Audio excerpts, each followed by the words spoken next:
Ladies and gentlemen, welcome to the World Championship Series Europe Grand Final for Season 2. Back with Todd right now after a victory. How does that feel? Sweet, isn't it? You are now officially, this is quite rare, the four of you are the only Europeans to play on finals day at WCS Europe since Stefano did in Season 1. I feel good. I feel like half the man Stefano is now. Half the man. Yeah, only He's half probably the man. watching right now, yeah. It was 2v2. You guys took that very seriously. Why would we not? It's supposed to be a fun game. With all the bragging and teasing, you really think I'm going to lose to TLO?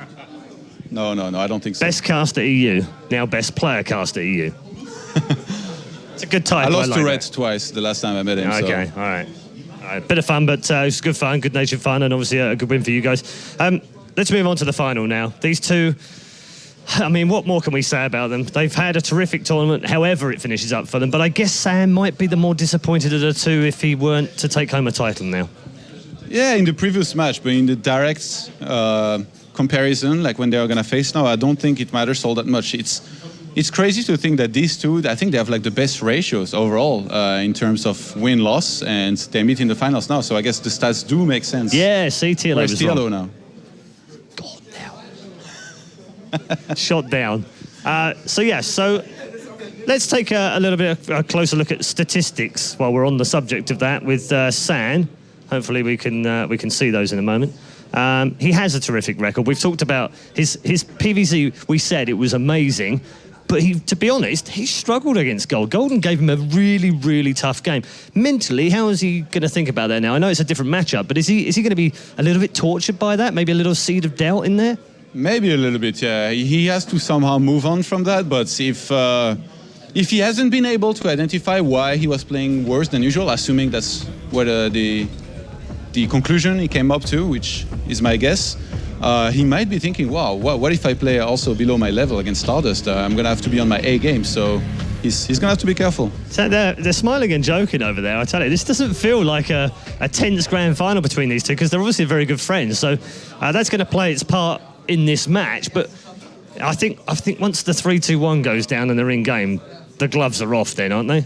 Yeah, last time I saw two Protosses joke around like this, it was Katowice finals, before finals, and once the game started, then fireworks went off immediately with SOS trying to proxy and all that. There was no more friendship that counted anymore, and I expect the same here. I expect fireworks. These two were both, of course, in the round of 8 last season. StarDust crashed out of that place, and Sam went one step further to the semi-finals. So they've both done much better than they did last season, when I think there was a little bit more expectation on them as well. But look at that record right now. In WCS all-time, 71 wins, 19 losses for StarDust.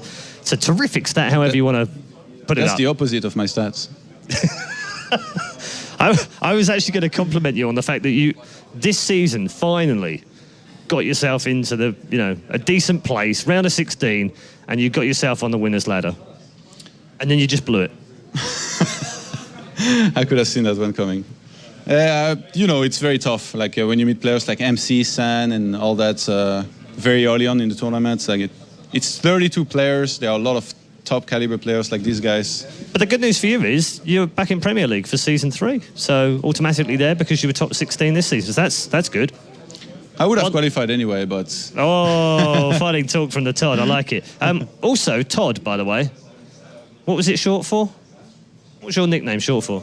Mastodons. Yeah, Mastodon. So in English, that's like a mammoth. Yeah, kind of. Yeah, so it's quite appropriate for you. Yeah. I'm not sure what you expect me to say. I was trolling you badly, but it didn't work. The players are almost ready for the map veto. Of course, they're not going to veto any maps this time round. It's literally just about which order they're going to play them in. They're going to play all 7 potentially as well. That's going to play its part here. If this goes all the way, and we have to play all 7 maps in this one, there's a couple in there I know both these players don't like. Yeah, I don't think it matters all that much in Mirror. Like usually there is a few maps that you dislike a little bit more, and even though they are going to be like clear vetoes, like I'm expecting Alterzim and Waystation most likely here to be vetoed. No vetoes.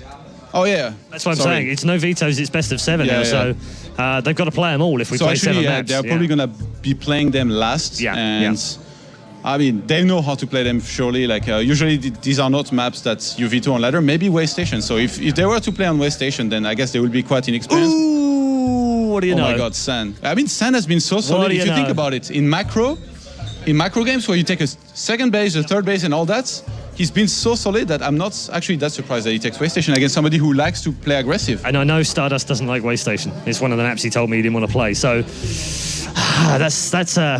that's a good one for San in a way, to get that one up early. That might just, I mean, it depends on how the first game goes. And also, we haven't even spoken about tactics just yet.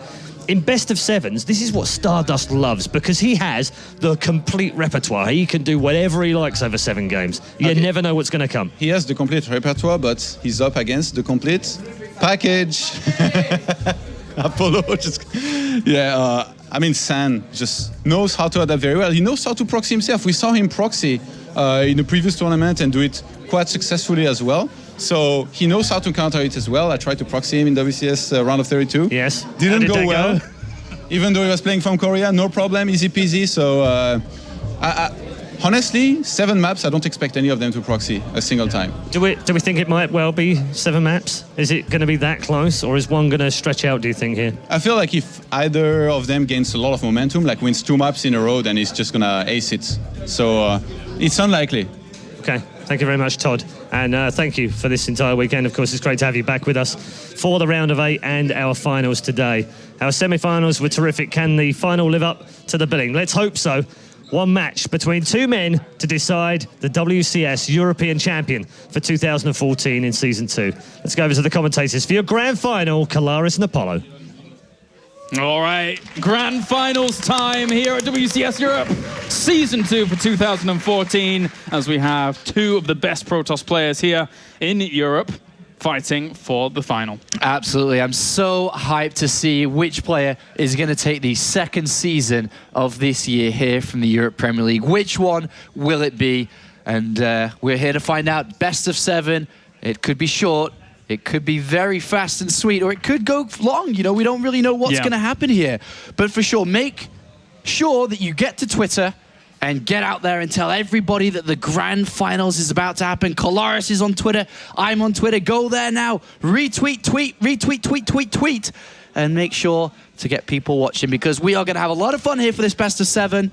It is time, Kalaris. Which player are you favoriting coming into this? I've got a favorite, San. I've got to stick with him. You know, going into this, it's actually very, very even between both of them. They're very, very close to one another.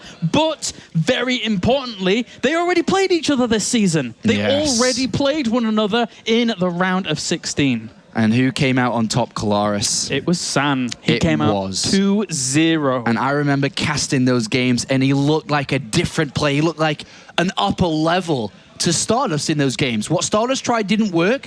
What San tried did work. It was very simple. But we're about to find out if StarDust can get his 2nd championship. His DreamHack Summer one last year in 2013 was the start of his career. Was where he made a big name for himself, shooting to the top, beating the likes of Jaedong and beating a bunch of other fantastic players on the way.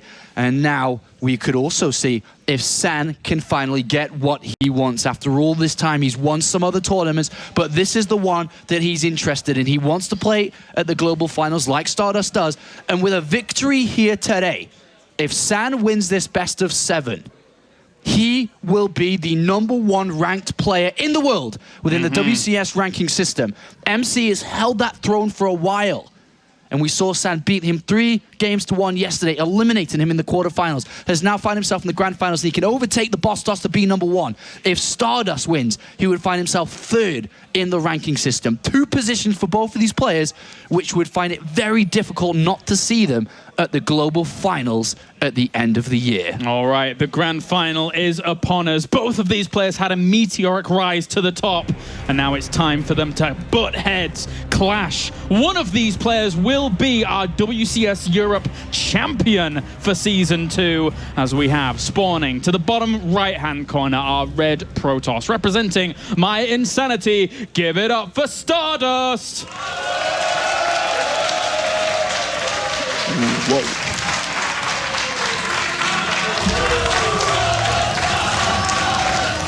Crowd seems behind StarDust so far, before we really start this.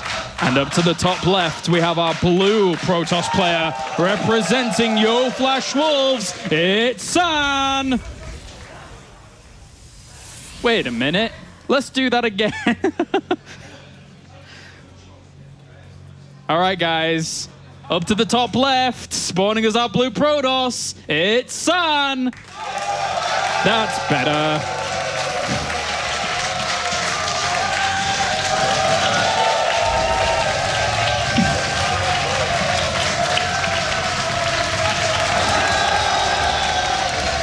Do you know what Red Eye reminds me of? You know when you used to play Roller Coaster Tycoon, Yeah. and the people got bored in the queue, Yeah. and you used to buy like a panda that dances. We need to get him a panda suit. He's the entertainer. He's the hyper. He's the entertainer.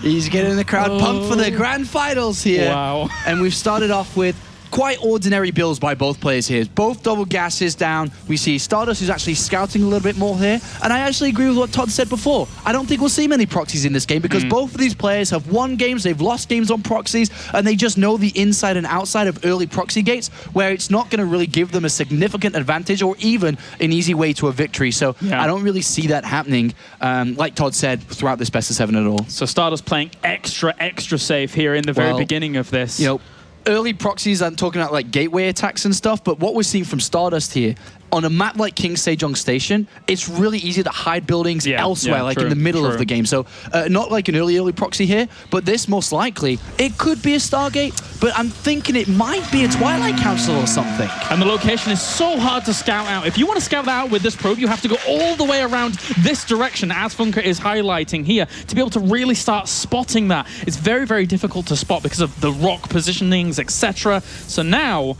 we're going to see San try and go in there, and he's going to try and, you know, count pylons and things like that. But StarDust went for, is that a really quick third pylon by the looks of things? Yeah, it's out there nice and early. The thing is with San is he hasn't really had a proper look around to see if there's a third pylon or not. If you think about San's pylon, it's just now being built. It could have been at the back there. It could have been on the right-hand side. So I'm not sure exactly if he's reading into this that there is a pylon missing. But whatever the case, maybe he is, maybe he's not. But he is sending the mothership core down left here. Uh-oh. And if he crosses San. pathways into this, he's going to spot the Stargate immediately. San knows And what what's he going on. shouldn't do is reveal the mothership core. Yeah. Bait him, bait him, bait him.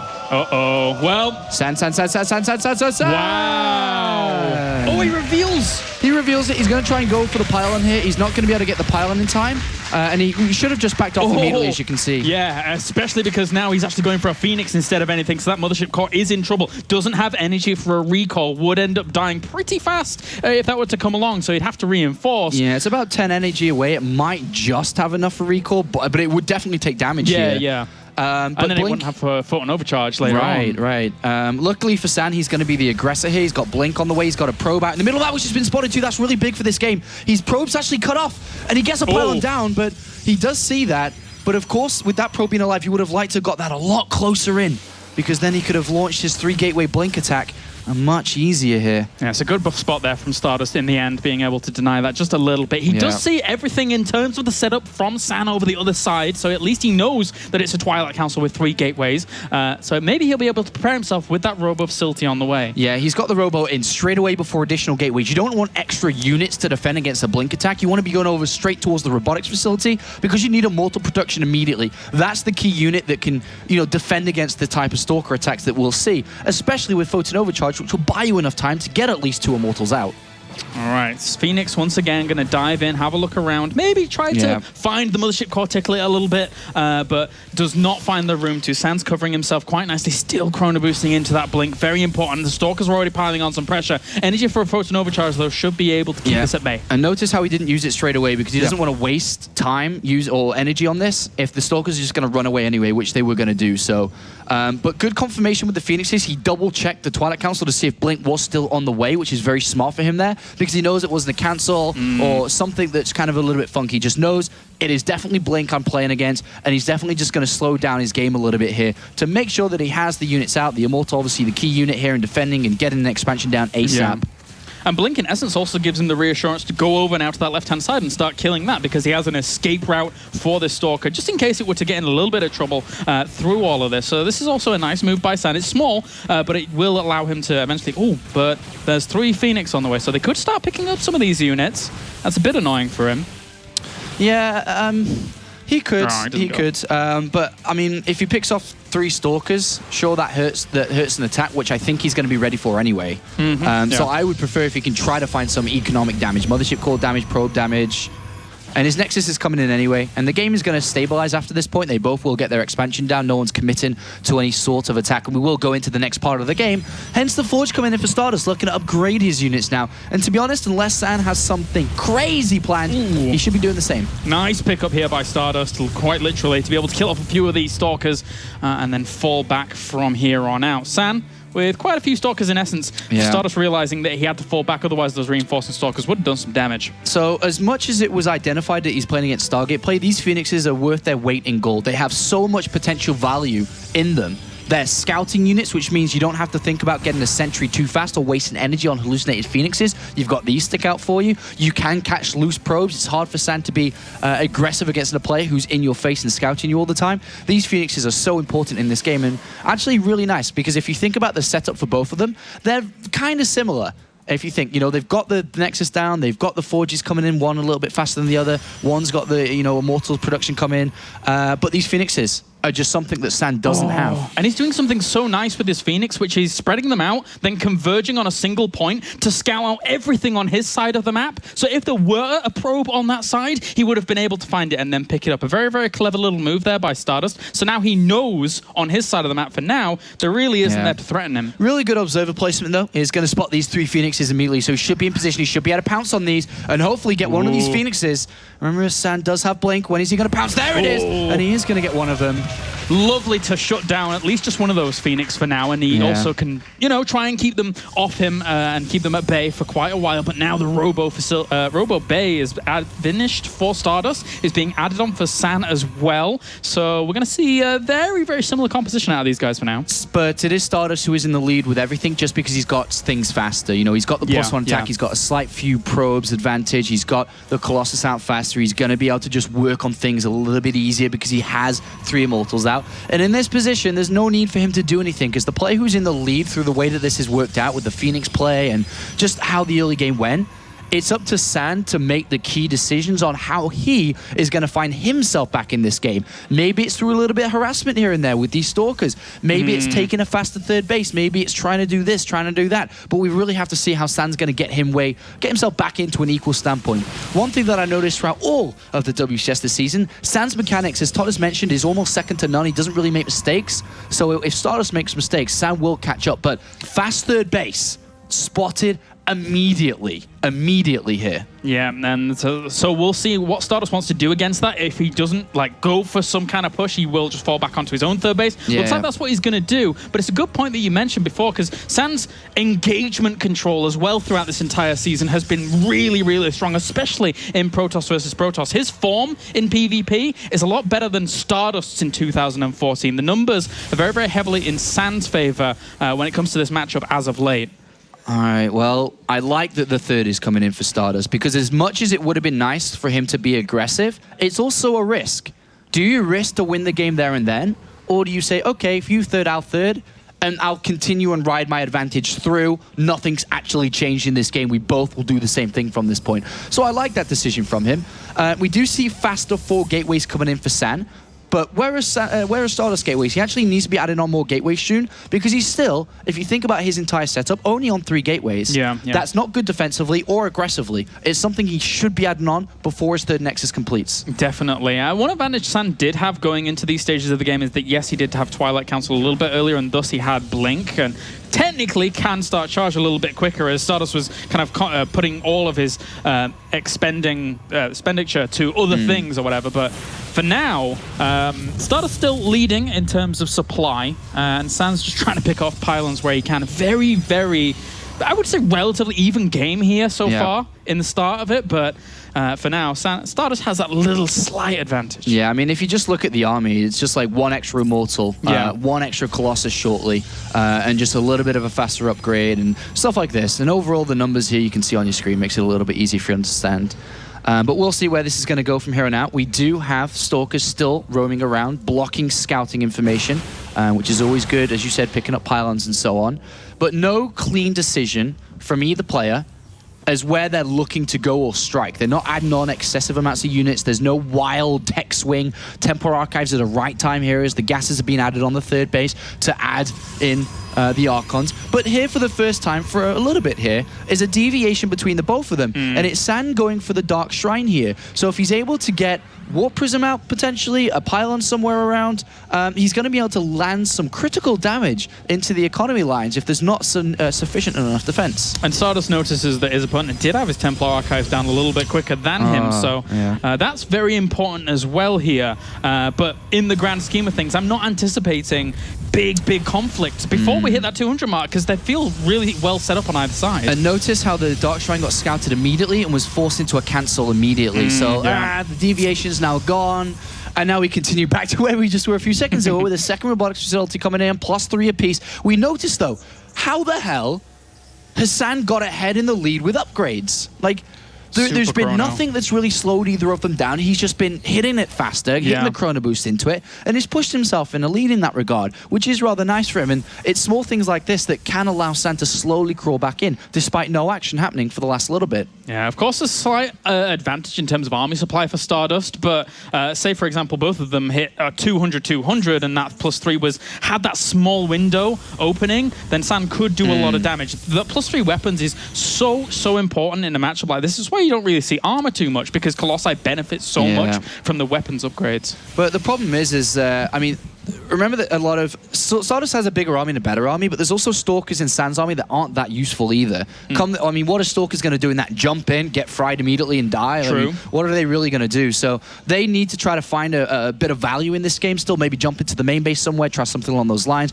But one thing to note is that StarDust did see that 4th base being placed down. He knows he has the better army. He knows he's had the advantage for the majority of the game. So we'll see if he wants to try to look towards an attack soon. But this armies are so similar that I don't think, even though it's slightly better for StarDust, the slightly better army he has is big enough to capitalize on an advantageous position, which San should always have, being the defending player, unless somehow he's caught out of that position. Zealots on this right-hand side could draw that out-of-position scenario with StarDust's main army on the left-hand side. Yeah, that's he does see it all moving as well with that observer, so he has to be careful about that. Colossi are going to do a little bit of poking around there, still sees it coming back, so he can easily retreat. It's a small little bit of damage that he did with the denial of the gas, but anything you can get in this position when they're both so even is good. Yeah, definitely. But Dark Shrine coming in for StarDust now. We see a second Forge coming in for San. Whoa. So he's getting shield upgrades now, and he's also going to be focused on armor upgrades. So overall, he's just going to be looking really sick when it comes to his upgrades, and he's going to dedicate quite a bit of resources to that. We've seen a little bit of harassment attempts by both sides, Zealots here and there, but nothing really has been established for the harassment. I guess StarDust got a little bit with killing the Assimilator on that natural and a little bit of probe kills on this 4th base over here. Yeah, it's interesting how things... I mean, San is really gearing up for that very long game, so he is happy to sit around. He knows he was in a little bit of a disadvantageous position in terms of where they were working things out, but now, with all of those upgrades coming along, it's very powerful. And the shields transition not only from Archons nicely, but if eventually Stargates become an issue with Tempests, etc., it helps out there as well. And I like how the Phoenixes have been destroyed there as well, just to free up some extra supply here for starters. But the way that the Protoss armies work, because they're so slowish and sluggish, but so powerful, is you need to find a way to pull your opponent out of position. And if you can, then because of the sluggish and slowish Protoss army, he's not going to be able to get back in time. So at this point of the game, Warp Prisms do become very valuable, which is why we see the Warp Prisms be Gravatic Drive being researched here for San. If he can squeeze out a Warp Prism somehow, get his opponent out of position, he could find a way to take a good and convincing fight. Yes, he could. That was a nice pickup on that right-hand side, but at the same time, a small bit of Zealot harassment in this mineral line. He warps in enough to be able to clean it up, though, so that's okay, too. Very level pegging right now. You're right with the Gravatic Drive, though. I would love to see maybe a little bit of a dart in, do some damage in those mineral lines. But Yeah. cannon's already being added on here. Dark for Templar, San no, Captain, they're late. They're late here coming in. So we're actually all going to see these Dark Templar do something for StarDust. He's going to get a bit of damage done. And this is good. This is really good. This is actually a move that is gaining more than it's losing for the first time that we've really seen through all of them. It's mostly been army movements, feeling each other out, and just kind of scouting around. Could lure him out of position as well if he goes with his main army. He was spotted, though. If he gets that fourth, the whole army of Sands on the natural. This is a golden opportunity at the moment. Yeah, he moved with it because the observer he thought he had was in the army, so he had to move with it. Slow tank. This is really, really bad for him. If he snipes this Nexus and then just recalls out or something, but then again, you've got to... He's going to get it. He's going to get it. There's no... He can't save it. He actually pulls all the probes away. Great move by StarDust to start off this game truly. Yeah, and that's a big move. Yeah. That's the biggest move of the game now, really. And again, another big warping on this left-hand side. Going to be aiming for the cannons here. There is an observer in there, which is kind of nice to help out against the Dark Temple. Multiple observers, actually, but a really good move. Forcing a big recall. That slow, sluggish, mammoth-type army has to come back to defend. But that's a big win for StarDust. Really limits his opponent's income. And look at the money. Look at the money to the top right.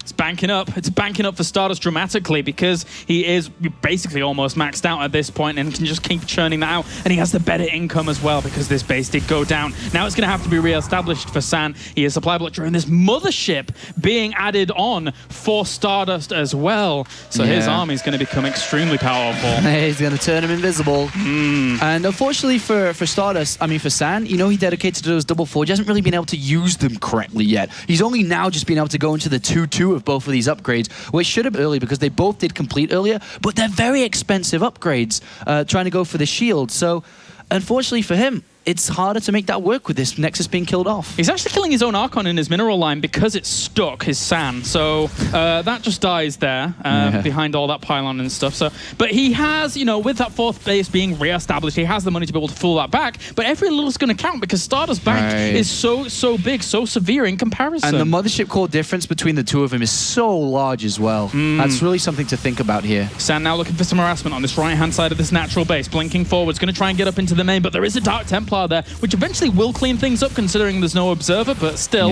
Oh, if we could get the Warp Prism, that would be nice, but doesn't get it in the end. No, but imagine a fight here with StarDust, who does have observers with his own army. Getting an upgrade, that's a big deal. Yeah, look at the fight. I think the fight's the most important part right now. This army is so good from StarDust. The mothership core trailing behind. He's got units with his army that can pick off his opponent's observer. Then it's basically an invincible army. It can't be seen. I wonder if he even knows there's a proper mothership with that, but yeah, he has to be very, very careful about how he's doing. This is basically one of the strongest Protoss armies you can get, aside from the addition of Tempest, which San is now going towards, but it's just Archon, Colossus, Immortal, basically. It's very scary. Yeah, there's great harassment going on here by San, but DT's being warped in should be enough to help with that. He's got to be careful. He's taking a lot of extra volleys there as he's trying to move this away, but now he sees that it's all cloaked up. Mothership core and observers at the front there. Mothership core's gone, no time warp, so that's actually a little bit bad for him to use. Time warps in Colossus versus Colossus is a big, big deal here, so he has to be careful with that. San's still going to work. It's actually Dark Templar versus Dark Templar. That may have been a bit of an engagement. There's the time warp there, though, from StarDust, slowing that down at the front. Also, he has a better concave. Some of the Colossus out fire on the left-hand side, while San's are, but StarDust is going up in terms of supply from here on out. That time warp helped him out a lot, and it's all invisible still. He caught the unit. San moved out, and he got caught with the time warp, which is the disadvantage through not having a mothership core. And now StarDust is going for it. He's got the mothership core, and most importantly, he's got the money. He's got 5,000 minerals, 2,000 gas. He can just keep on going, keep on warping in, hammer this one home, get the first map, get the momentum in your favor. And if he starts this series with this victory, you know StarDust loves a bit of momentum on his side, and he'd carry that through to the next game as well. StarDust was killing a few probes off there with his cannons to try and bulk up this army even more.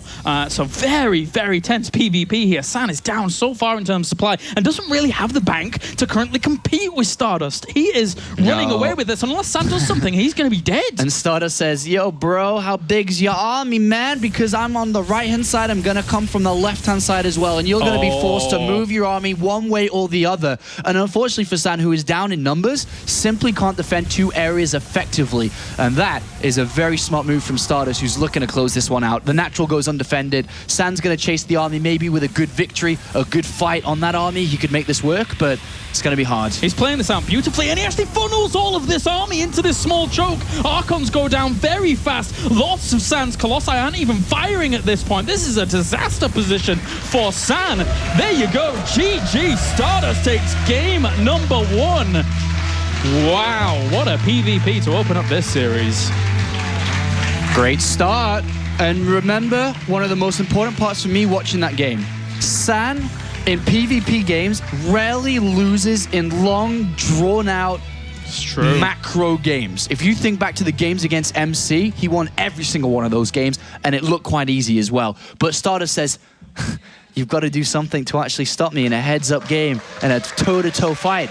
I am good enough to win this championship here today. I am good enough for that $25,000 first place prize, the 2,000 WCS points to his name, and of course, the right and the prestige to be a WCS European champion. He's been aching for it for a long time, ever since his championship at DreamHack. His second proper Premier title here would be fantastic for him. But now, game number 2, we go into Way Station, a map we don't see too often, more so in mirror matchups than anything.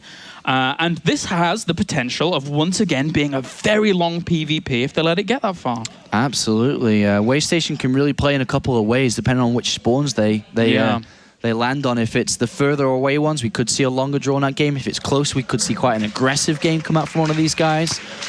But so also, we'll see. We've got to consider the fact that StarDust in this series has the potential to bust out that very aggressive play that he used against First in his previous match yesterday. So I'm under the impression we will see that during this series at some point. But when is the question? Maybe when he goes a map up, 2 maps up, when is that going to come out? And will San be ready for that kind of play? That's right. There are a lot of different tactics, strategies that both players could use to gain an easier victory. But at the level of play that these both are playing at, it's going to be very hard to get that easy victory and try to stop this train from just going out of control, really. As StarDust 1 game up, looking to get the second. And we'll see, looking very composed at the moment. And all that both of them are saying in the chat lobby, if you guys obviously can't see, is go. That's all they're saying is go, good luck, let's go. Let's do this, and it shall begin. All right, countdown has begun for game number 2 now. As San, he won that Asus ROG, but a WCS title for him would mean so much as well. He's been on the verge, on the cusp really, of properly breaking through in the European scene time and time again. So many top 8 finishes. He would love to take this title home with him. All right, let's get into it. Game number 2, San versus StarDust. Our finalists here, so high in terms of ranking. San is looking for number 1 in the world. StarDust is looking to be number 3 in the world at this point. Down at the bottom right, we have our red Protoss representing my insanity. It's StarDust.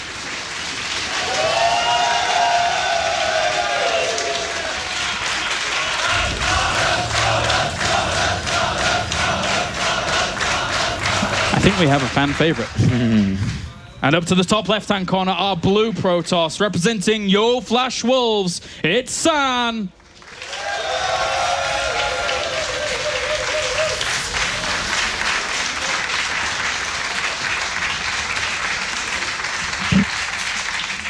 Okay, so cross positions here. More difficult to pull off those fast gateway attacks, 3 gateway attacks. Anything like this is hard to make work.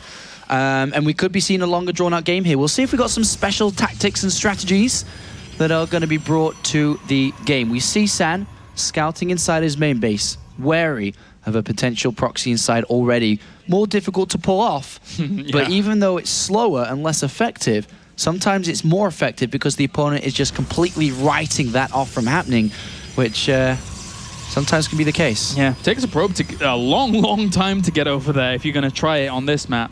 That's for sure. But for now on, it's just going to be the same builds here. Double gases. Interesting to see how many are going to be in each gas, of course.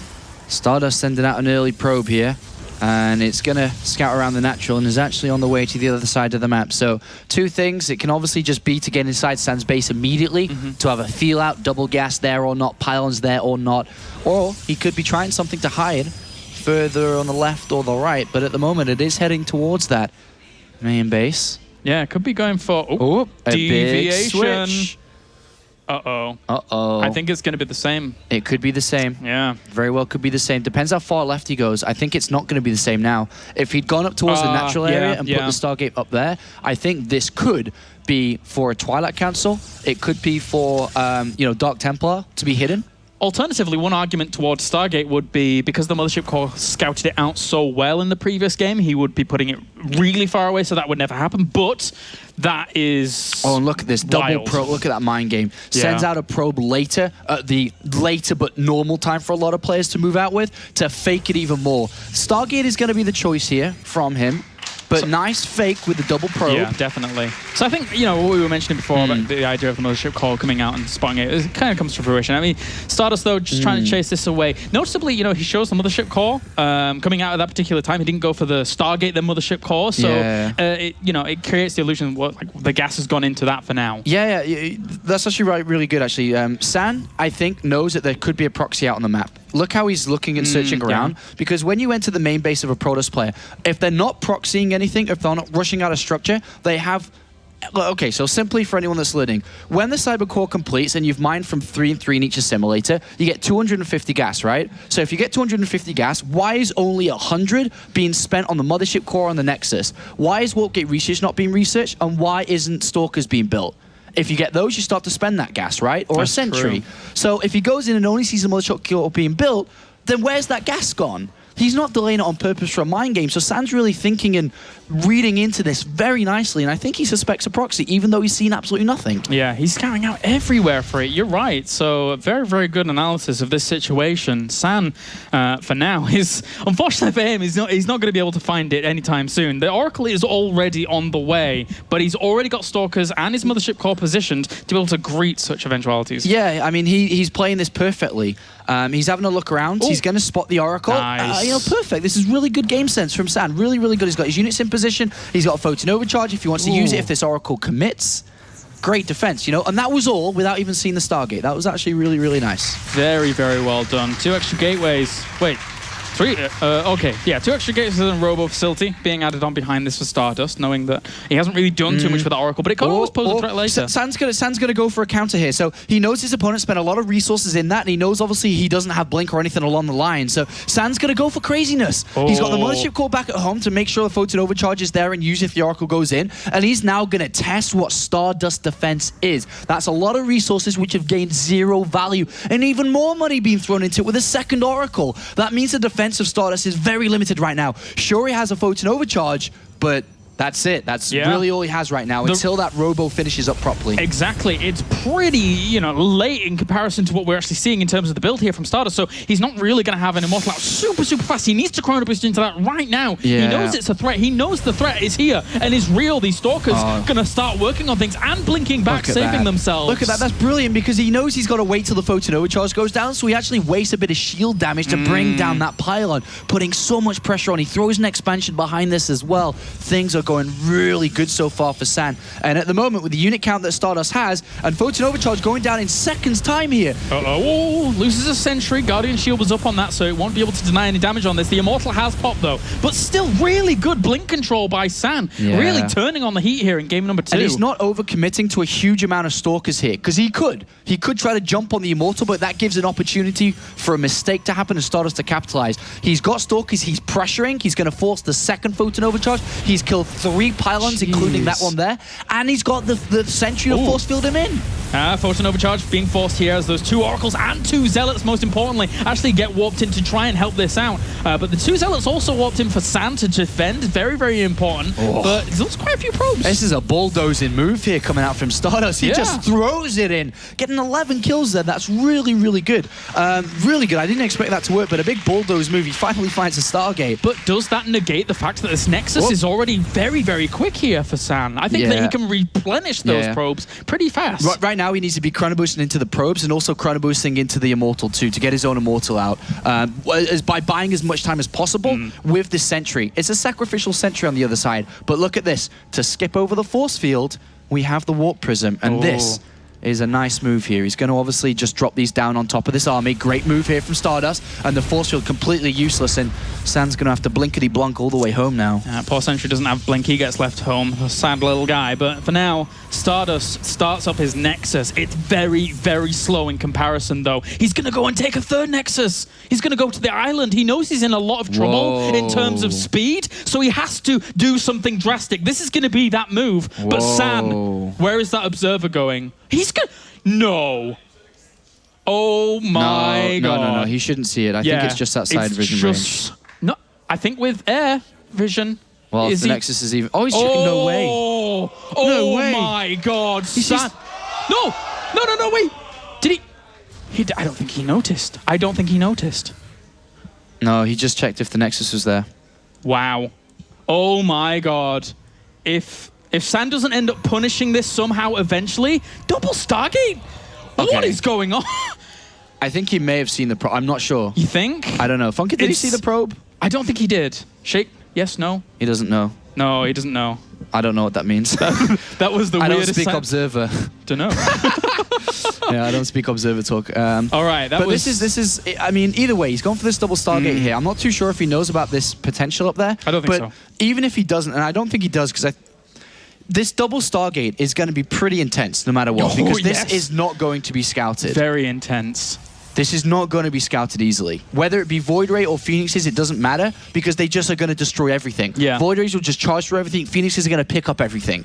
I mean, he's trying to scout out the bottom left island base, doesn't see anything there, so that gives me the indication that he didn't see it up to the top right, because why would you be checking the bottom left if it was up at the top right? And StarDust did see the probe at the 3rd base chilling out just a little bit ago, so he's anticipating the fact that a 3rd is going to come down soon, but knows it isn't there just yet. Yeah, this is definitely an interesting one.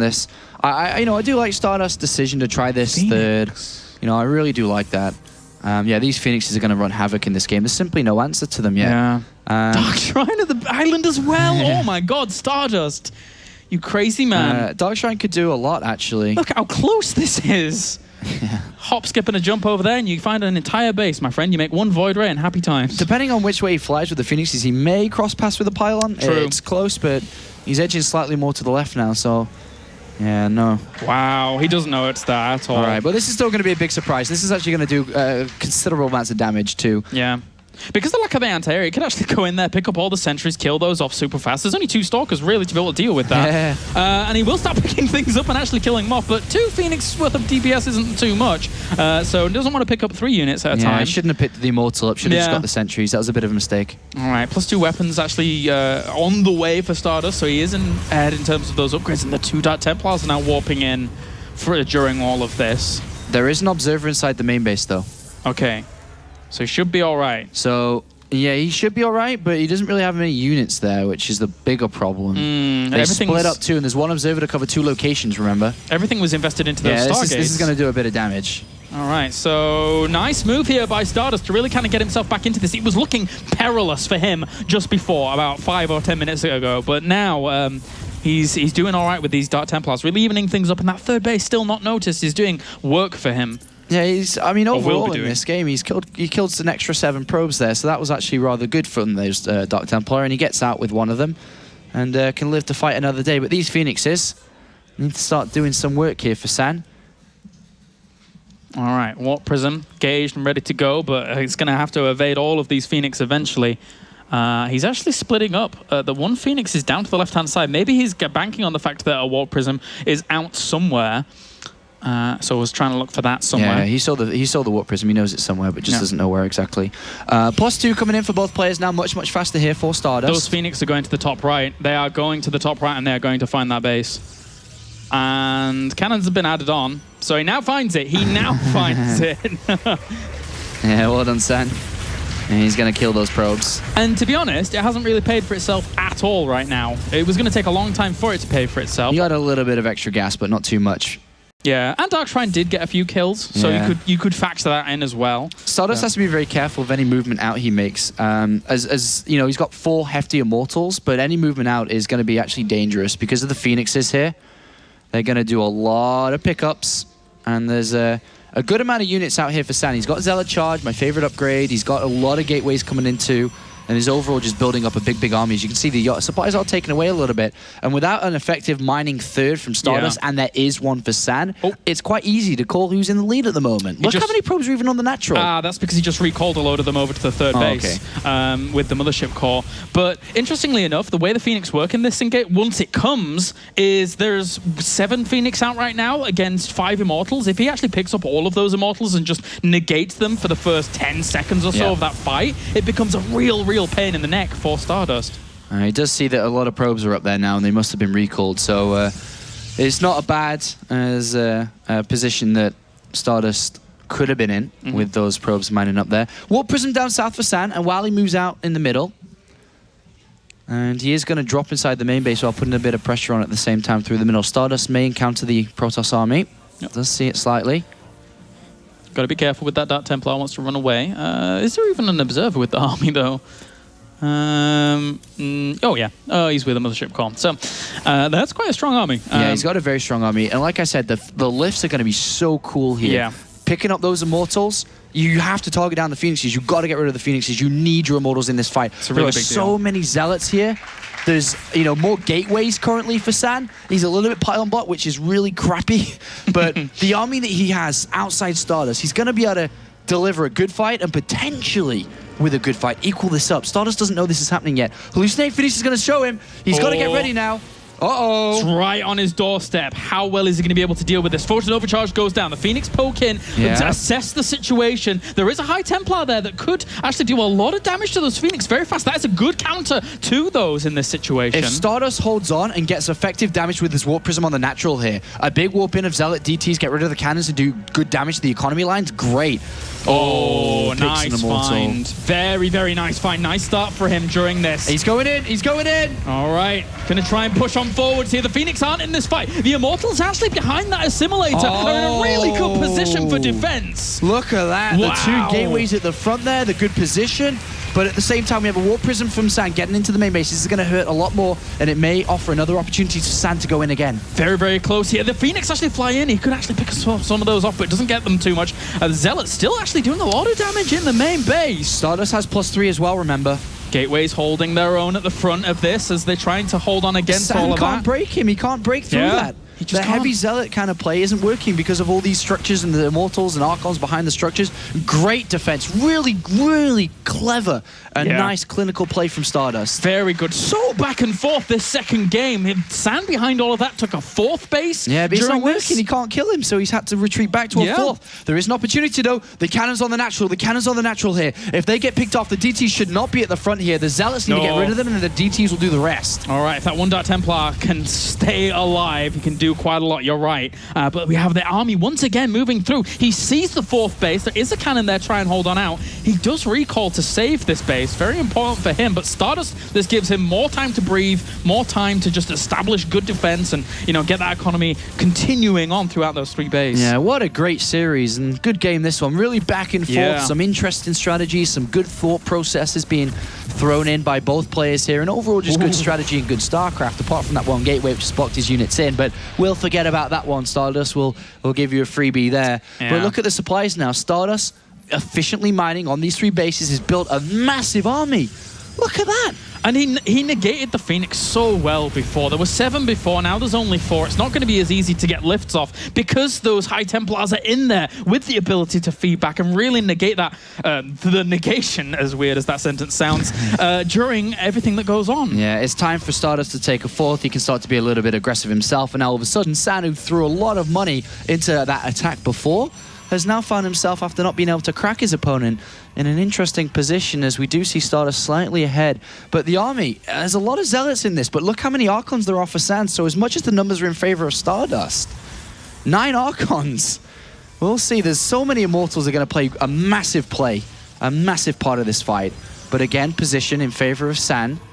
StarDust army. He's got low probes, high army count, remember. Drop in the main as well. 145 army supply, it's huge. Oh, there's actually no observer in the main base anymore. He's trying to chrono boost one out. Here is StarDust. Look at the storms in this little choke area. Got to be so careful about your army positioning. That's a lot of Zealots to be able to tank here for StarDust. He's so up in terms of supply. He's going to be able to break down that Nexus very fast. A good storm actually catches a lot of those Archons as well as the Immortals. Shreds off the shields from those Immortals very, very clinically and does pull out after getting the Nexus. Yeah, he gets the Nexus, but the Nexus doesn't really need to be saved as much. I mean, in terms of income, they're not that much different between them, but definitely the army is so big for StarDust. The 145 supply, it's actually huge at this point.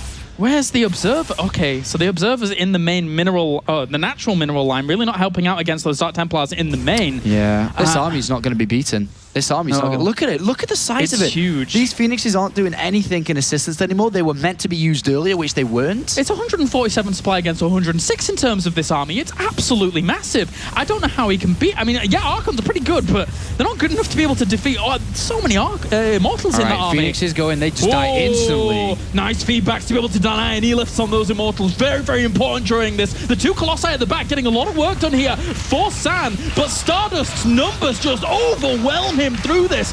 Push him back, and he's going to continue the chase. StarDust is on fire right now. He's absolutely playing some of the best StarCraft he's played in ages. This is some really good PvP. He said earlier on in an interview he was feeling a little bit unconfident when it came to his Protoss versus Protoss recently, but he's delivering some world-class games currently, and he's looking in fantastic position to go up 2-0 in the grand finals here. He's looking for the finishing move.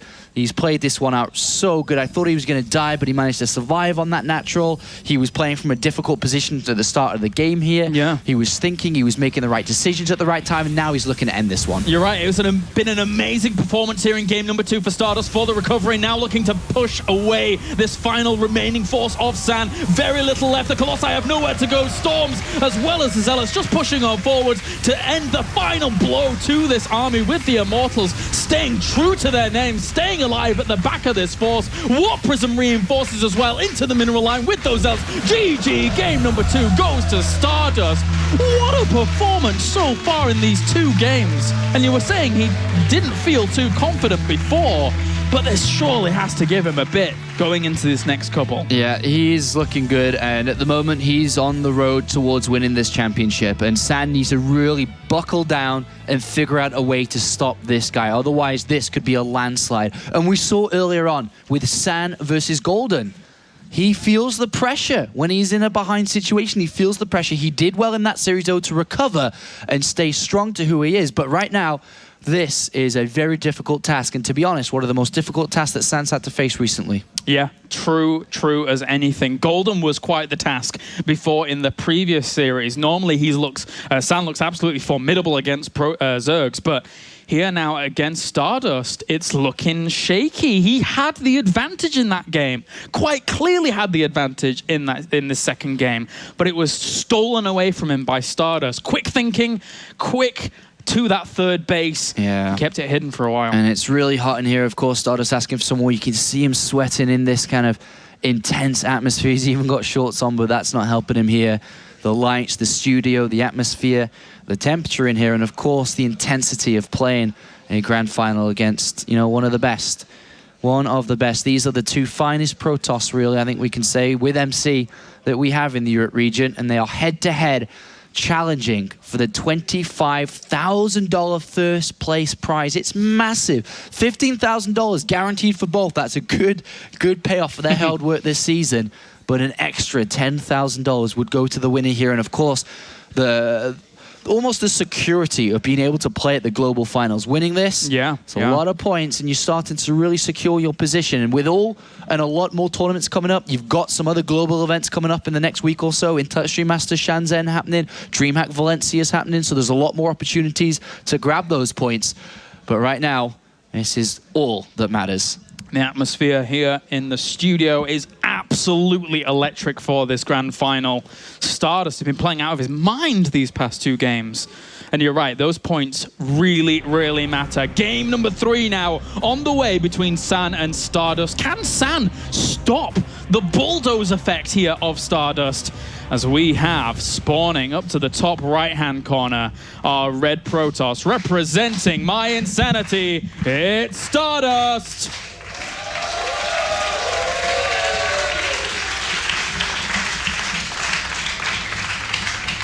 And spawning down to the bottom left-hand corner, we have our blue Protoss representing Yo Flash Wolves.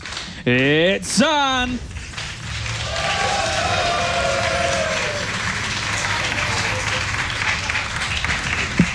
You know, StarDust has had a good run just in WCS overall, within the Premier League. He qualified from Challenger in Season 2 last year. He got 6th in Season 3 last year. Unfortunately, losing out to Vortex 3-1. He then came back the following season, which was this year in Season 1. Got top 8, lost to the Boss Toss, who then went on to get his championship. And he's come for a 3rd attempt in Premier League and currently sitting in the finals, 2 games up versus San, who likewise has had a fantastic run within WCS. Of course, he got that 3rd to 4th place finish last season on his debut. And already, again, at least another semi-final. 2 times Premier Leagues, 2 top 4 finishes. And then, of course, San outside of this, you know, he got top 4 at DreamHack Summer recently. He went over to Korea for the Global Championship that GSL held, representing the Europe region, got top 4 there as well. These players are absolutely fantastic and really representing the Europe scene well. And we have a lot of players within the top 16 in the ranking that are representing Europe well. We've got MC, Sans in there. StarDust, of course, is in there. You've got Jack G, and, of course, a couple of other players just outside the top 16, like 4GG. And then you've got the classics, Snoot and Wellmo. The Europe region really, really strong and showing its presence out there. Yeah, and it's important to know that global kind of championship that they had over in Korea, because San coming 4th in that when he was competing against some of Korea's best, that's a big deal. San can really hang with the absolute best of them, and it's really showing here that StarDust's Protoss versus Protoss right now is monstrous. So San needs to somehow find a way to be able to shut this down. Otherwise, he's going to get clean swept. StarDust is looking great. He is looking absolutely fantastic here, and we'll see how this one's going to shape up. Both players did scout at the same time. As you can see, this kind of clockwork movement with the probes as they scout. They want to get inside their opponent's base to figure out what's going on. Information is so important in StarCraft, and we notice a lot of earlier probe scouts in PvP in the recent times to get that info that you don't want to get. A ship core comes out. You don't want to get a shut out before a Stalker's caught. You want to be able to get in there. Have a look. How much gas has been mined? Is it double gas? Is there a second gateway, for example? So, you know, it's good to get the probes in there. Both players do get that scout. Yeah, very nice. And StarDust trying for extra scouting. Oh, but will be spotted. Yeah, should be spotted here. And unfortunately, his plan. Well, at least he gets the unit scout, which is something you don't get too often. And he sees the Twilight Council. Oh, nice. Woohoo! StarDust, that works in your favor. Well, any mind games coming in here by San? Cancel. Yeah, mind games. All right. Hashtag mind games. So Twilight to Stargate. Yeah. Okay, so StarDust is going to be, in essence, preparing for something that really isn't coming. That's Stargate being added on. But adds on the Nexus after the Twilight Council being spotted. StarDust here. Yeah, he's thrown in a Nexus here.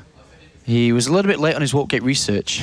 Quite late. He forgot it, Claris. He's 100 seconds behind, 80 seconds behind. So that's not good. He's actually chrono boosting into that. And to protect a Nexus, you obviously need your gateways on pretty fast here, especially if we were to see aggression. Oh, spots the Nexus as well. This is quite big. This is a big mistake.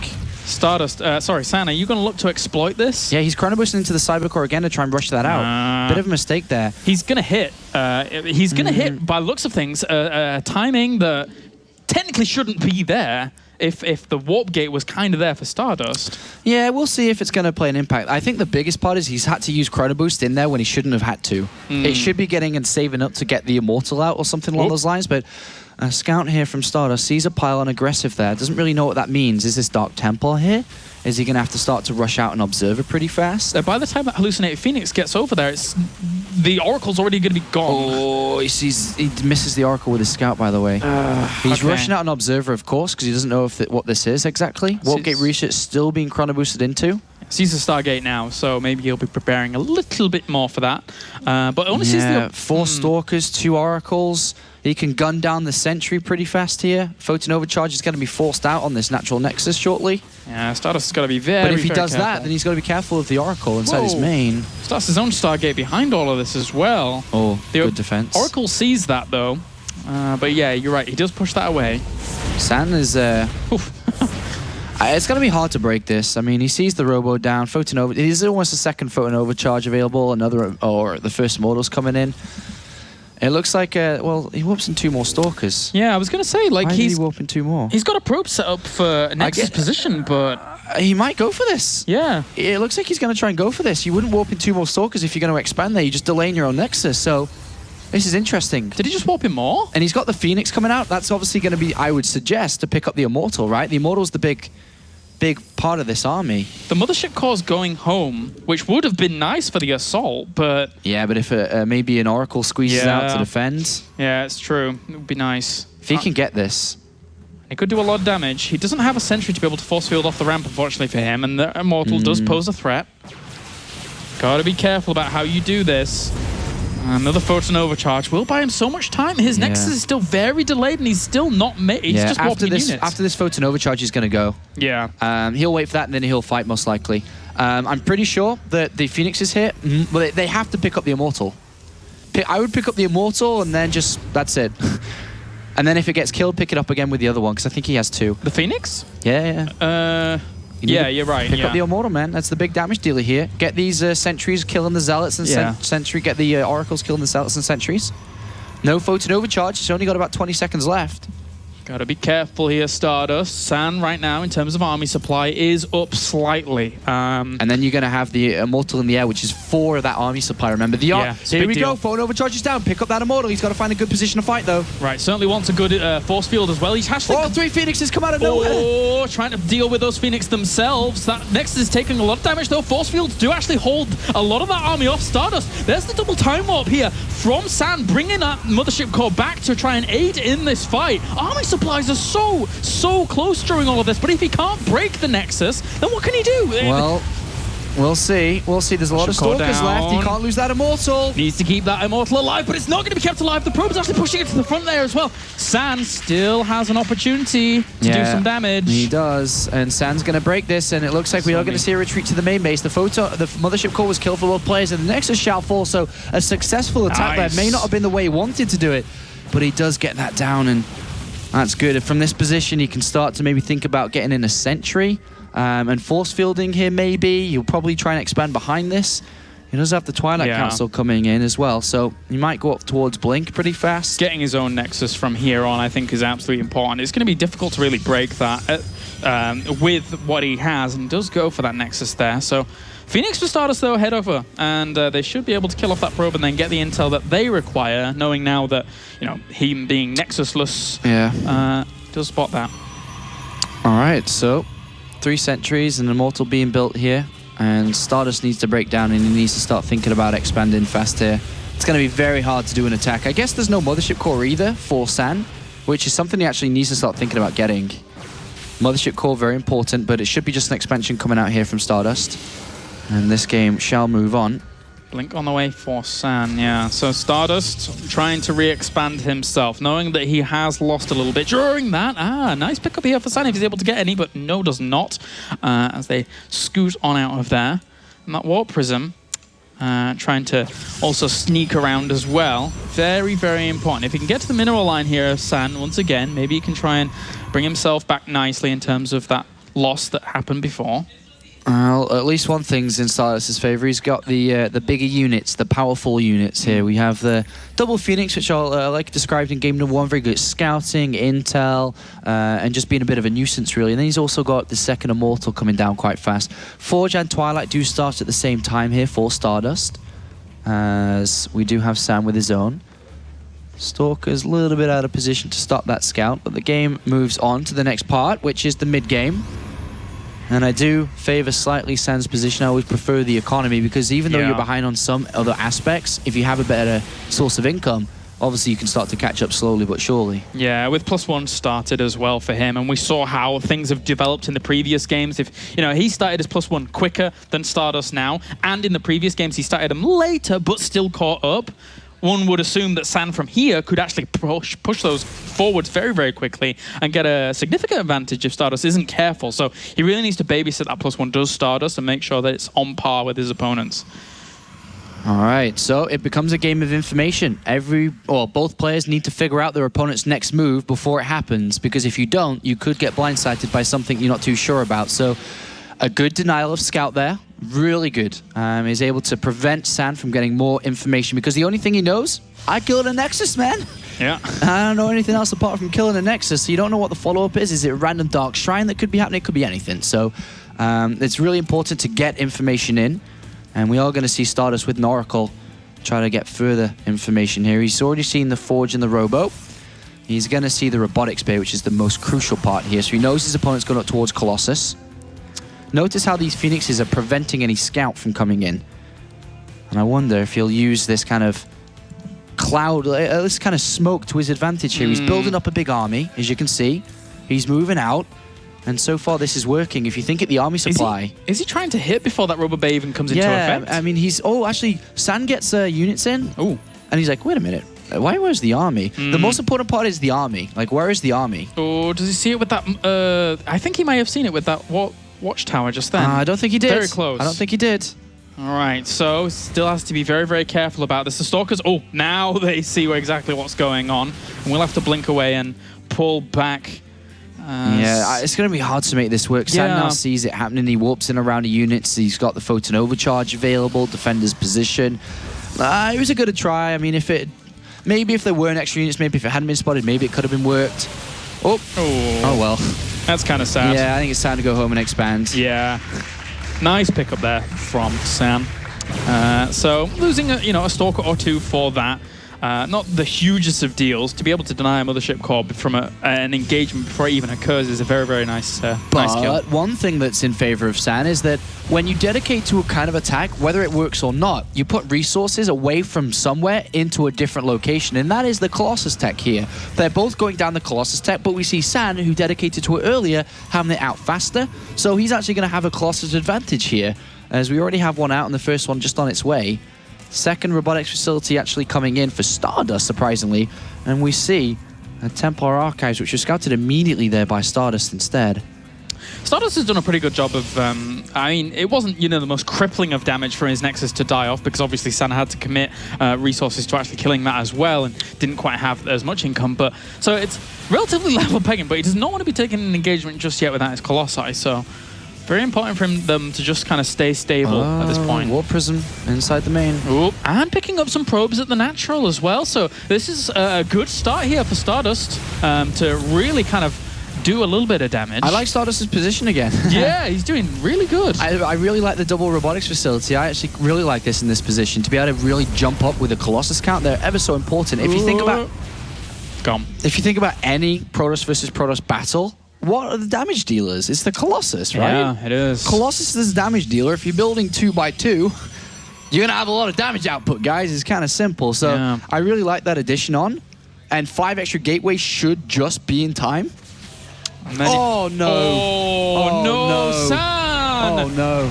Oh, crippling! No. That Colossus number. He's actually 0 against 4. If an engagement is to come now, but he's trying to capitalize on the fact that those Stalkers did go forwards. He catches a few of them off, but it's still not enough. No. It's not enough. You're going for a 2-based attack, and all of a sudden you lose your 2 Colossus. This is disastrous. There's 3 out currently versus 0. Yeah. This is terrible news for San. Absolutely terrible. Fourth one halfway complete. This is disastrous, Claris. This is such a crucial mistake for this game. He has to somehow find a miracle now. Oh, that is not the miracle he wants at all. There's about to be a 4th Colossus here. You can't do anything. He has to fall back. And you can't. That's the thing. You have to go. If you fall back and take a third, you're too far behind. You have to go. This is it. If San's going to get a game, it has to be now. It needs to be now. Desperation. Even this engagement position isn't good for San as he walks straight up into StarDust. Those two Colossi aren't fooling anybody here. StarDust is absolutely tearing this to pieces. And San plummets. He falls down completely. GG. StarDust 3-0. What is going to happen to stop him? He is just catching everything perfectly. Look at him. He can't believe it himself. He cannot believe it. StarDust, this is a walk in the park right now. He's doing everything right. Everything's going in his way. And San is finding himself in a position that only 1 or 2 people in the world have actually come back from. And he finds that position where he needs to win 4 games in a row. In Protoss versus Protoss, you know how volatile this matchup can be. 4 games in a row is probably one of the most difficult things there is to accomplish in StarCraft 2. It's so difficult to do. If he is able to do that, that is absolutely mind-blowing that he's able to do that. And I think this is one of the most difficult things to do. So I really think that StarDust is in prime position at the moment to be the next WCS European champion. Yeah, it's amazing. I mean, considering I spoke to him just before this final, and he's like, he doesn't even have too much confidence in his PvP. Well, he always says that about every matchup, I guess. But he just goes into it and plays so well. San, not really babysitting his Colossi too well, means that, unfortunately, everything for him was shut down. But even if he had got over there, he would have still been at a Colossus deficit because of the double robo play coming out there from StarDust. So now we're going to go on to merry-go-round, game number 4. And San has a huge deficit to come back from. It's absolutely massive. Can he do it? Because otherwise, if not, StarDust here on the right will be our WCS Season 2 champion in Europe. He takes the 3rd position in the world away from San as well. Takes it for himself, pushing San to 4th. Yeah. All right, let's get into things. Spawning up to the top right-hand corner, looking absolutely undefeatable here right now in the grand finals. Representing my insanity, it's StarDust.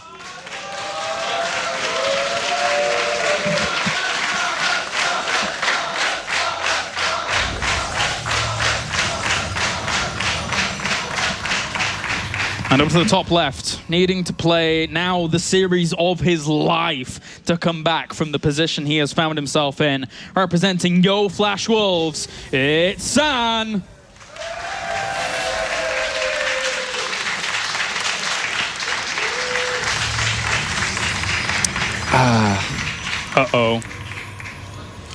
Yeah, a nice and early gate coming out here from StarDust. And I think we've seen this been used once already this weekend. And we are going to see this again from him.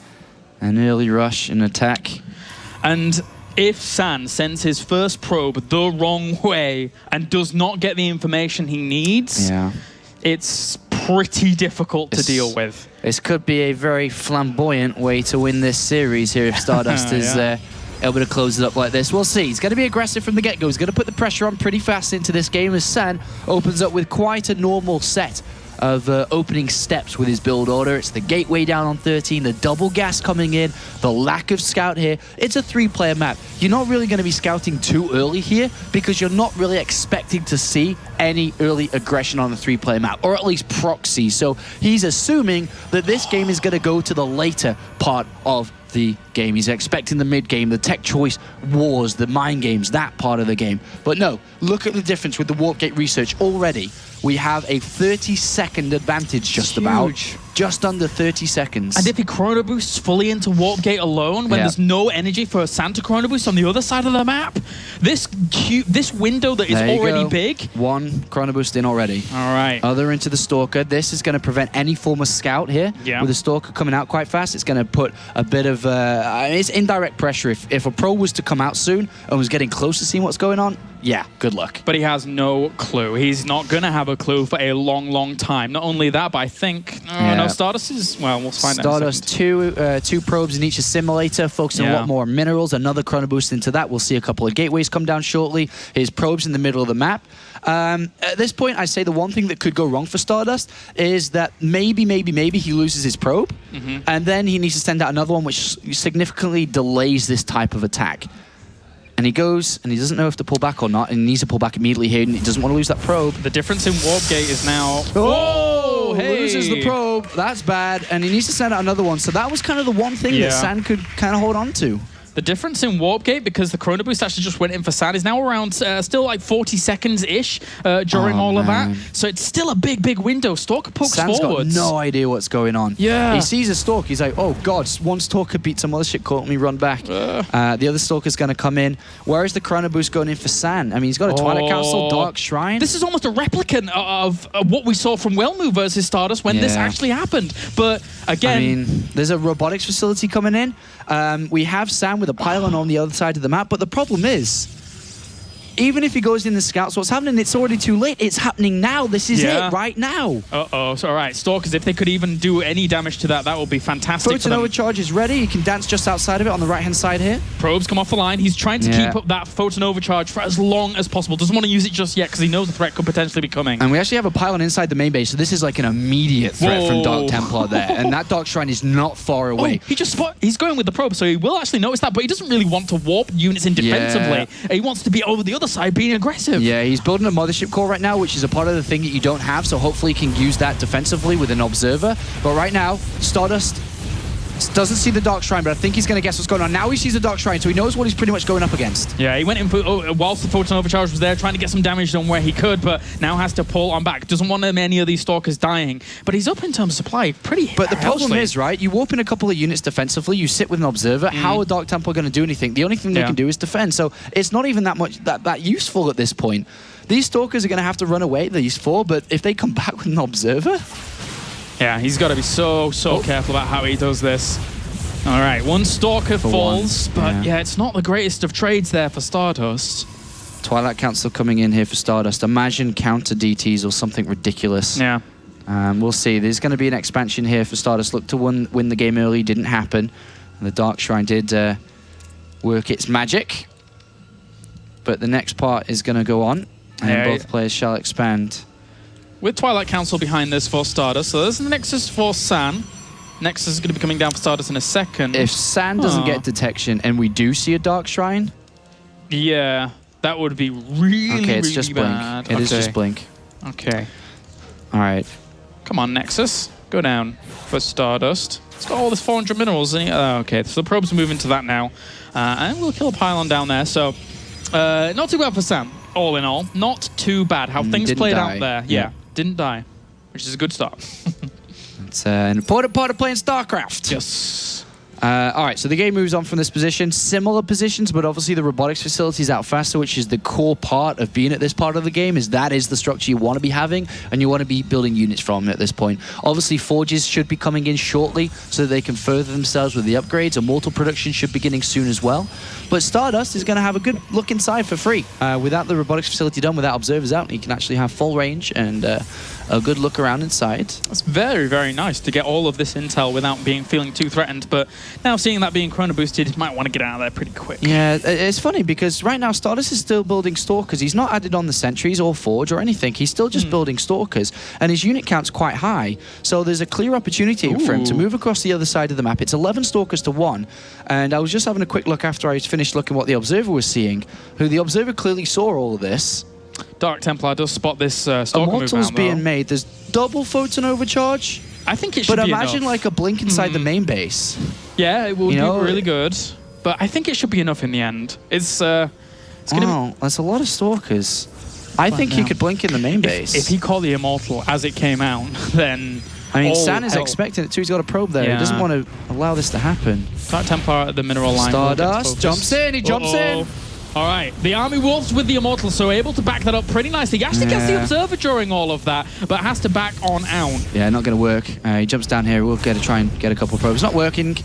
Good attempt. Definitely a good try. But unfortunately, walked into force fields out. It's an Immortal popped out right at the the correct time there. 35 workers to 33 overall. In favor of StarDust just slightly. So the Dark Templars didn't really do massive amounts over the other side during all that. So I suspect a bit of harassment, Sentry, if you can, and just poke around with these Stalkers, get as much value from them as you can. And at this point, this is definitely where you need to be throwing down a Forge. Unless you've got some crazy strategy coming out from StarDust, the Forge actually needs to come into play. Unless he's going to continue to rise up his army supply, try to go for a 2-base attack, which I think could be defended quite easily with the way that San set up. So the longer we see no Forge, the more of an advantage we're going to see San take. I think, Sean, it's amazing how much these guys have butted heads in the early stages of the games and not died and always transitioned on. We've got to give props to both of them for keeping themselves alive here. I mean, that's the level of StarCraft we're watching. At this level of StarCraft, and if you think back to the old and Brood War days, the reason why the games were so long is because you couldn't kill the other guy because he was so good at stopping what was happening. Hence, what we're seeing a little bit more here is attempts. Some work, mostly not, and the games are going a lot longer. And the correct responses are always there, the correct micro from both sides. It's just good StarCraft. Yeah, that's how PvP unfolds nowadays. Look at the advantage that we're seeing for San in that +1. But interestingly enough from San, there's no Robotics Bay, and he's not really looking to push himself upwards. He's just getting Zealot Charge really fast in here. He's adding on more gateways, so he's going to a total of 6, and he's actually going to start to dramatically increase. Okay, I was going to say, if he added on more, he dramatically increases his army size, but he does throw that Robotics Bay in a little bit later than not. But if you look at the vision of both players, San saw that the Robotics Bay is coming in, and I suppose that would be the trigger there for him to put that down himself.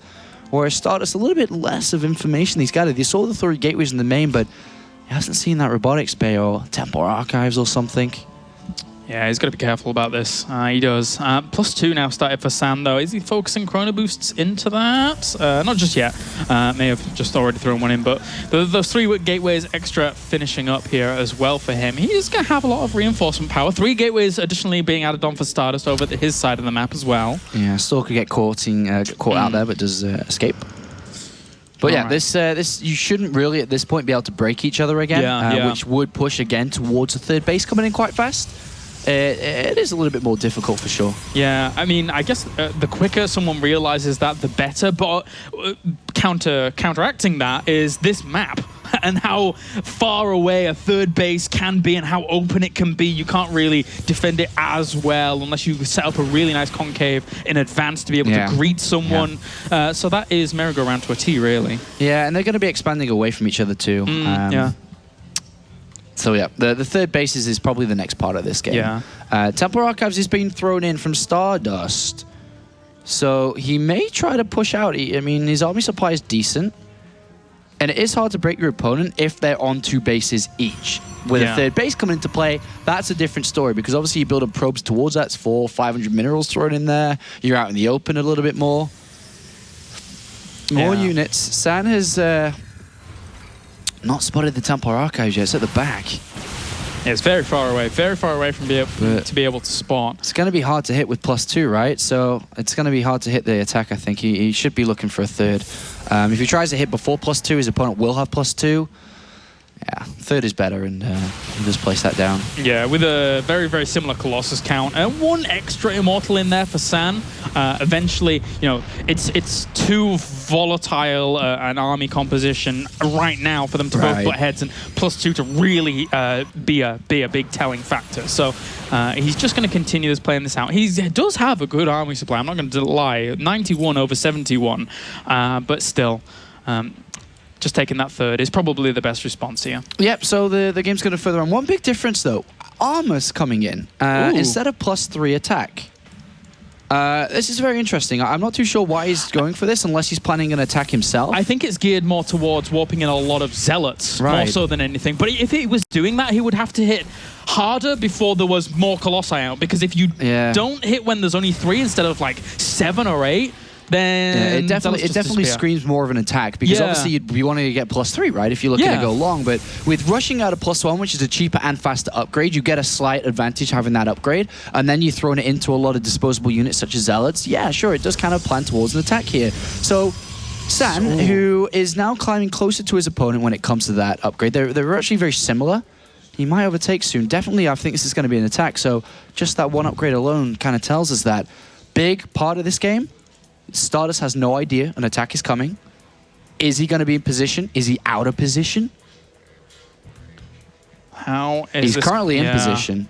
On the high grounds. Yeah, this is okay. But he's, whoop. All right, you don't want to be sacrificing any of these zealots if you want him to get an advantage in the zealot numbers, because right now he doesn't. StarDust does, 21 against 14. You may just start +3 after this. I don't think this is going to work. Yeah, it was a bit weird. Not the norm, that's for sure. Still more zealots warping in. Templar Archives very late for San. He's been making Dark Templars into Archons, which isn't exactly as cost-effective if you wanted to build a proper composition of a lot of zealots into this. So StarDust has taken a good lead in terms of the army. Yeah, he's got a very good army, I think, StarDust at the moment. 134 to 119.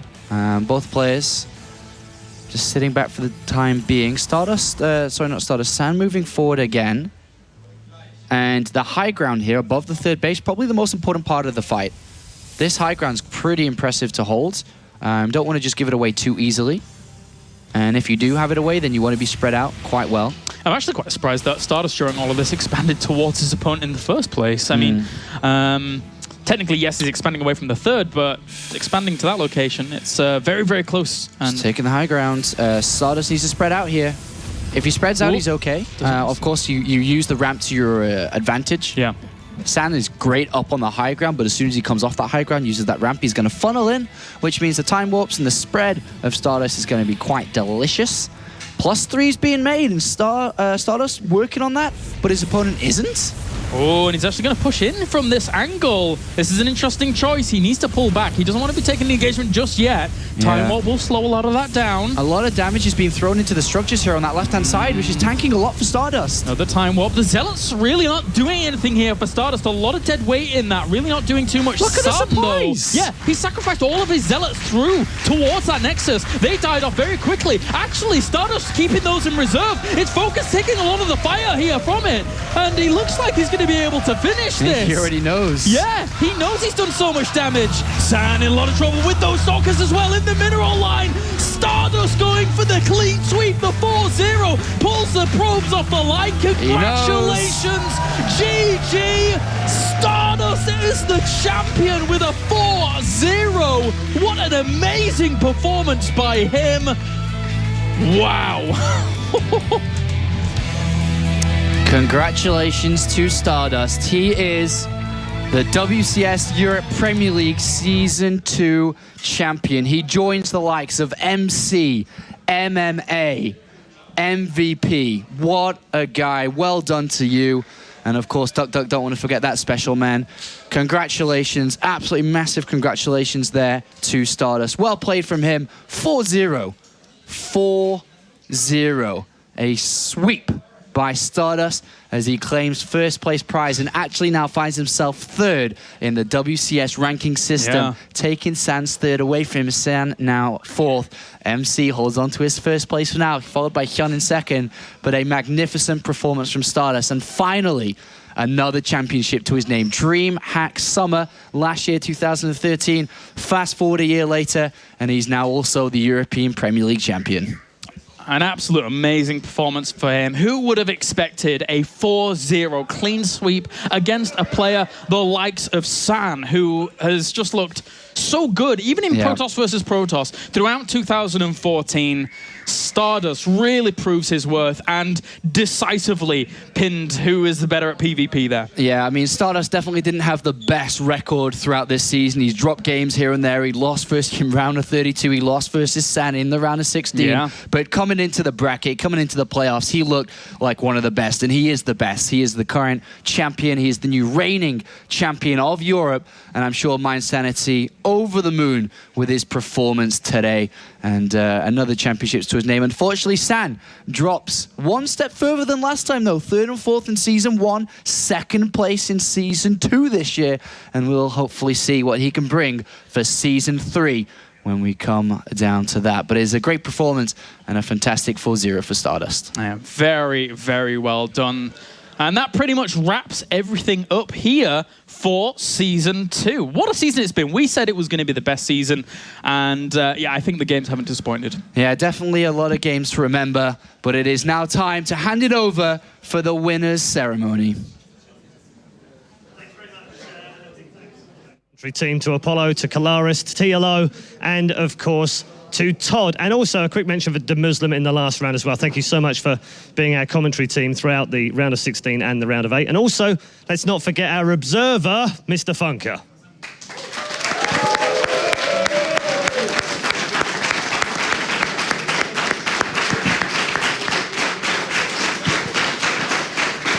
See, it's not just WCS America that gets cheers for Observer. We can do that here too. Okay, well done, good job. Good job, Europe, well done. Very good, I like that. We can compete with the Americans after all. Don't forget, WCS America finals tonight as well. You won't want to miss those from 12 o'clock Central European Summer Time. Right then, time to present some money and a trophy. First of all, though, the runner-up, a man who had not lost a single game or a single series on his way to the grand final, unfortunately just came up against a juggernaut in the final. Please make some noise for our runner-up and the winner of $15,000, San.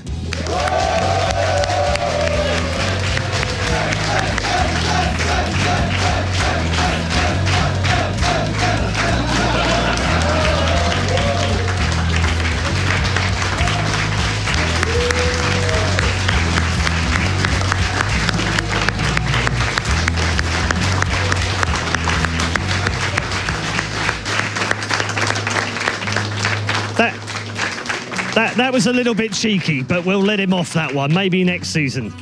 And finally, after a very long season, the World Championship Series Europe Premier League Season 2 champion, wait for it, and winning $25,000 is My Insanity StarDust.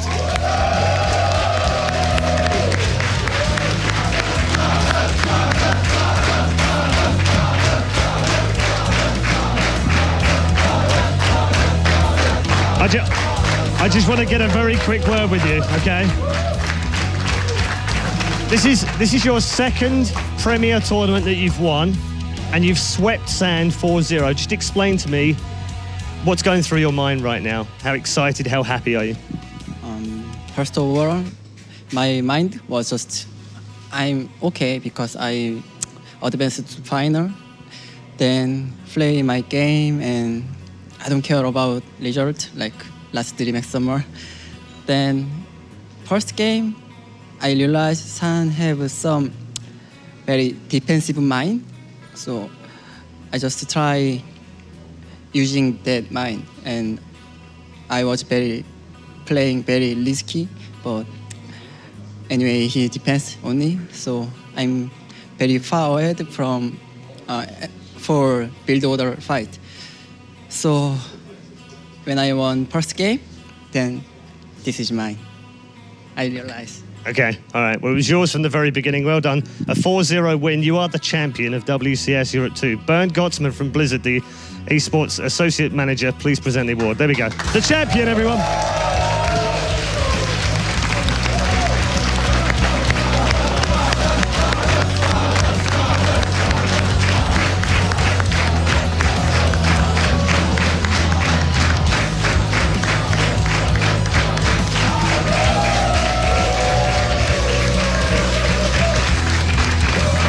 And of course, the check for $25,000.